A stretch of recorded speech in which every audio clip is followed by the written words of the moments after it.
নমস্কার, আপনারা দেখছেন ওঙ্কার বাংলা। আপনাদের সঙ্গে রয়েছে আমি সৌমি। নজর রাখবো গুরুত্বপূর্ণ খবরের দিকে। গোষ্ঠীদ্বন্দ্ব চরমে নদিয়া কৃষ্ণনগর উত্তর বিধানসভা কেন্দ্রে। ঘোষিত প্রার্থী তারকনাথ চট্টোপাধ্যায় মনোনয়ন জমা দেওয়ার পর বুধবার ফের বিজেপি প্রার্থী হিসেবে মনোনয়ন জমা দিলেন চঞ্চল বিশ্বাস। সম্প্রতি প্রার্থী ঘোষণা নিয়ে নদিয়া কৃষ্ণনগর উত্তর কেন্দ্রে বিজেপি প্রার্থী সমর্থকদের মধ্যে অসন্তোষ দেখা দেয়। ঘোষিত প্রার্থীকে মেনে নেয়নি দলের একাংশ। প্রার্থী ঘোষণার পরেই কৃষ্ণনগর দলীয় কার্যালয়ের সামনে দরজায় তালা লাগিয়ে বিক্ষোভ প্রদর্শন করে মণ্ডল সভাপতি সহ দলের একাংশ। শুধু তাই নয়, সল্টলেকে বিজেপির দলীয় কার্যালয়ের সামনেও বিক্ষোভে সামিল হয় কৃষ্ণনগরের বিক্ষুব্ধ কর্মী সমর্থকরা। এরপরেও দলীয় ঘোষিত প্রার্থী তারকনাথ চট্টোপাধ্যায়কে না সরানোয় আজ বিজেপির হয়েই মনোনয়ন জমা দিল চঞ্চল বিশ্বাস। যদিও চঞ্চল বিশ্বাসের দাবি রয়েছে এখনো পর্যন্ত দলীয় রীতি হিসেবে তিনি মনোনয়ন দাখিল করলেন।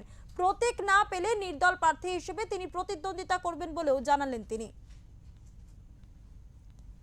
ভ্রান্ত ধারণা কোনো উদ্দেশ্যে, রাজনৈতিক উদ্দেশ্যে ছড়িয়ে দেওয়া হচ্ছে।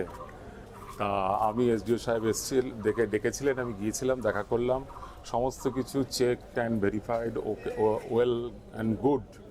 কিন্তু প্রতীক নিয়ে তিনি এসছেন এটা নয়, তিনি হয়তো দলের পতাকা নিয়ে আসতে পারেন, কিন্তু প্রতীক আলাদা জিনিস। প্রতীকটা একদম আমাদের রাজ্য সভাপতি কেন্দ্রীয় যে তালিকা বেরিয়েছে সেই তালিকার ওপর নির্ভর করে সেই তালিকা মতন সেই বি ফর্ম যেটা প্রতীক চিহ্ন দেওয়া হয়, সেটা আমার নাম যেহেতু কেন্দ্রীয় স্তর থেকে বেরিয়েছে সেই জন্য আমার নামেই রাজ্য সভাপতি সেটা অ্যালট করেছে এবং সেটা সম্পূর্ণরূপে সমস্ত কাগজপত্র চেকড অ্যান্ড ভেরিফাইড হয়ে জমাও করে গেছে।